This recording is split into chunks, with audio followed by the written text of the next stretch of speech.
recording. All right. Yeah.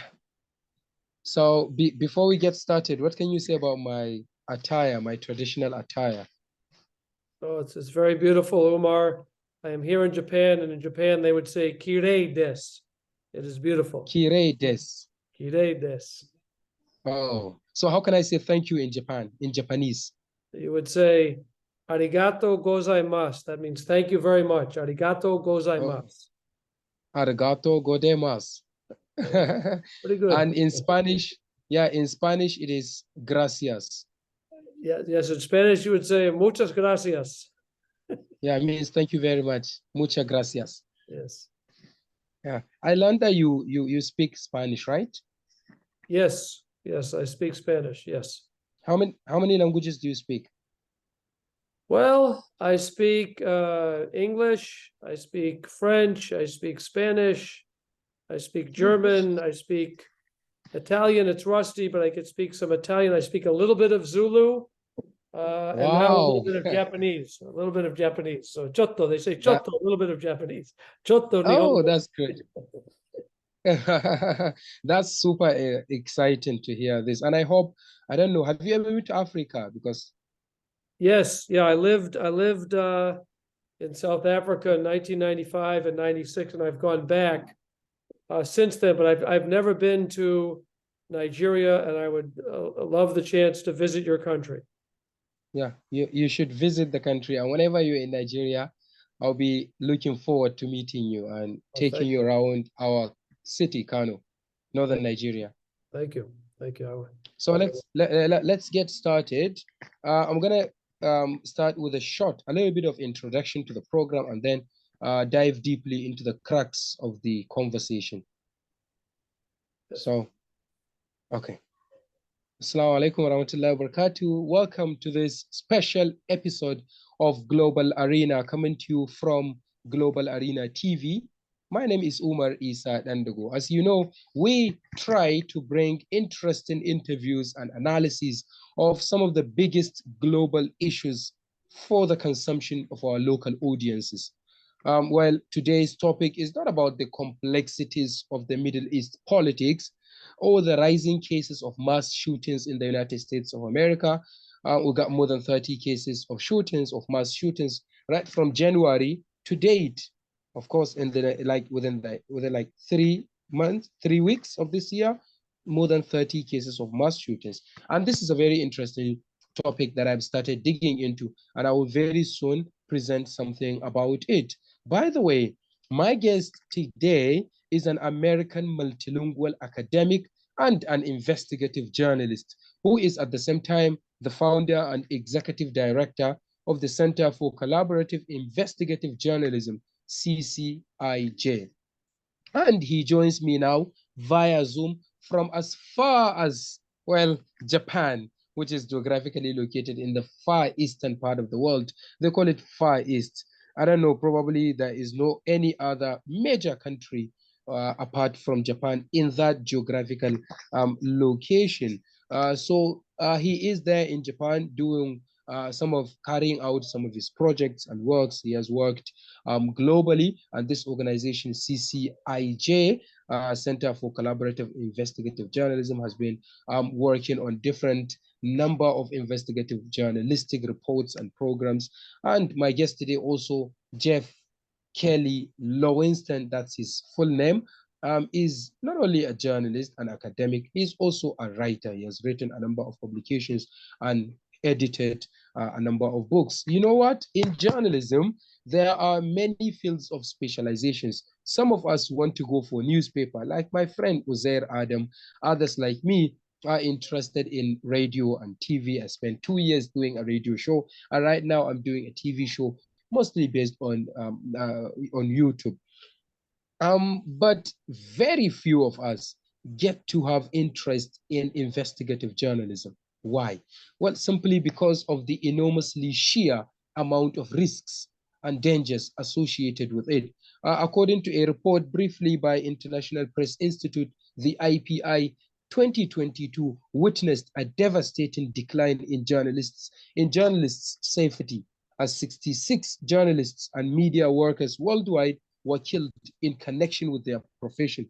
And I think something is telling me that most of those guys that got killed, assassinated, if I can put it this way, in the course of their work, are investigative journalists. In fact, there are others who are not investigative journalists, but they got caught up in the crossfire. Well, so the questions we're going to be asking are, is investigative journalism difficult, risky, and dangerous? And why is it that the journalists, given the dangers and the risks and the hazards attached to it, some of them still go into it, get into it, and dive deeply into it, get sunk also into it, where we will find out some of these, the answers to some of these questions. As I told you, I'm joined today by Jeff Kelly Lowenstein, and he joins me right now from Osaka in Japan, right?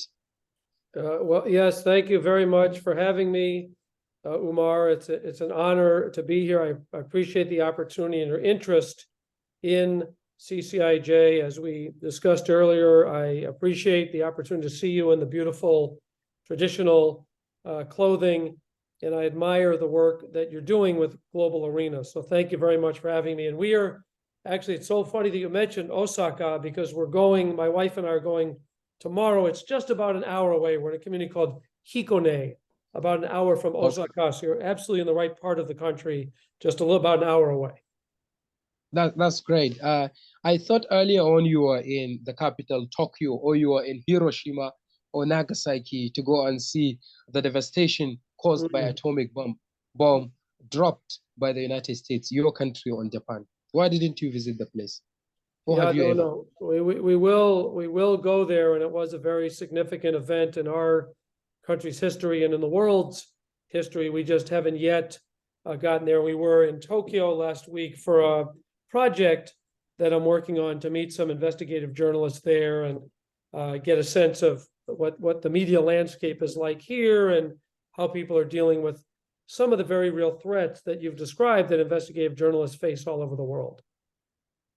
That's very good. So what can you say about the Japanese media organizations, the government-owned media and the privately owned media organizations? Are they interested in investigative journalism? I'm still learning. I'm still early in my learning about it, Umar, but it's a very interesting environment because they have several newspapers which have some of the biggest print circulations in the world. So you think that the media is doing quite well in that regard, but there's a couple factors mitigating against investigative journalism. One is that they have what's called the club approach. They call it shakuraba journalism or access journalism. So only certain newspapers get access to the official sources, and largely they report what they say. And in addition, like with newspapers around the world, the advertisers are not investing as much. So then the journalists and the editors and the executives sometimes feel beholden to not write critical coverage for then the fear that the companies might withhold more money. So it's a complicated environment. And in fact, one of the people we met with left the largest newspaper in the country, Asahi Shimbun, to set up this small investigative nonprofit outfit called Tansa. So they're trying to bring more investigative journalism to the country. So is it because investigative journalism is such a lucrative business that one could drop whatever he's doing and get into it? Well, I wish that was the case, but actually it's often quite hard. So they got some initial grant money from a major international foundation, and so now they're trying to figure out how they can make a go of it. But really, I think it's his and his team's commitment to tell the truth about what's happening within the country that's driving it more than the financial benefits. He had a pretty stable job. He was there about 16 years. His name is Makoto Watanabe, or Watanabe-san. So to me, it's very admirable what he's trying to do, and he's doing it in a very principled way. So very specifically, he has one of his reporters who's investigating Google and Apple and some of the major platforms, social media platforms, and companies, Tech giants. tech giants. And so one of his reporters is investigating the transmission of sexually inappropriate images on those platforms.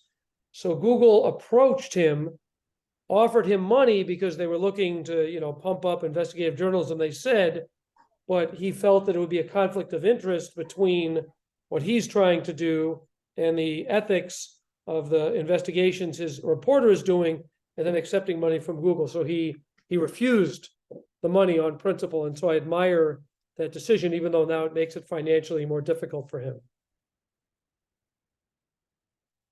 Okay, so like many a times when investigative journalists get into their work, they do that because they want to uncover, unearth, or expose a particular corruption.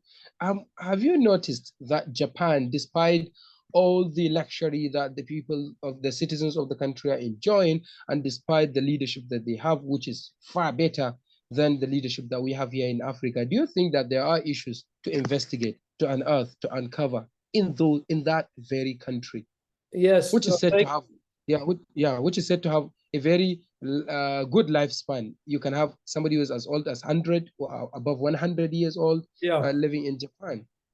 Yeah, no, they especially Okinawa is a country where they have a particularly large number of people who live for at least 100 years. And it's been very interesting, Umar, because I had that impression that things were going very well financially before we came. And there's certainly a lot of the people here feel that, the population is aging.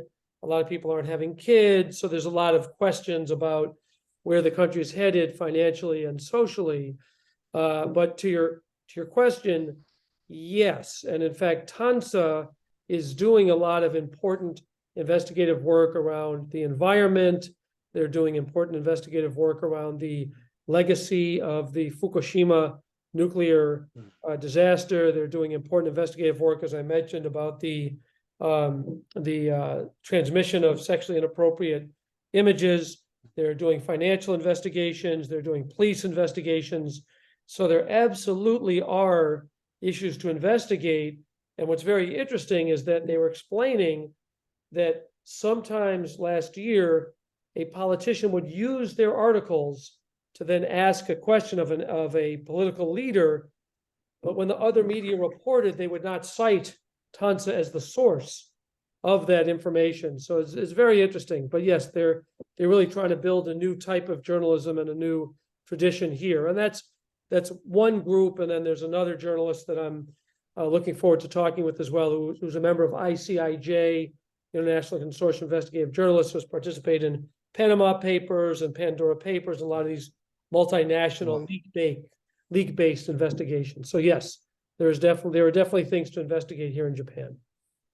That's significant, and I wish you all the best. Which brings me to the next question. Well, I don't know. I'm going to ask you later about the issue of Panama Papers and the authenticity, the legitimacy of the work that they have done, Panama Papers, Pandora Papers, and WikiLeaks also. We got Julian Assange, probably still in Belmarsh prison in the UK, wanting to, probably waiting for his own fate to be decided by the British government. But for now, take us through the work that you do there, you personally and your team members at CCIJ. CCIJ. What have you been doing? Yeah, thank you. So what we do at CCIJ,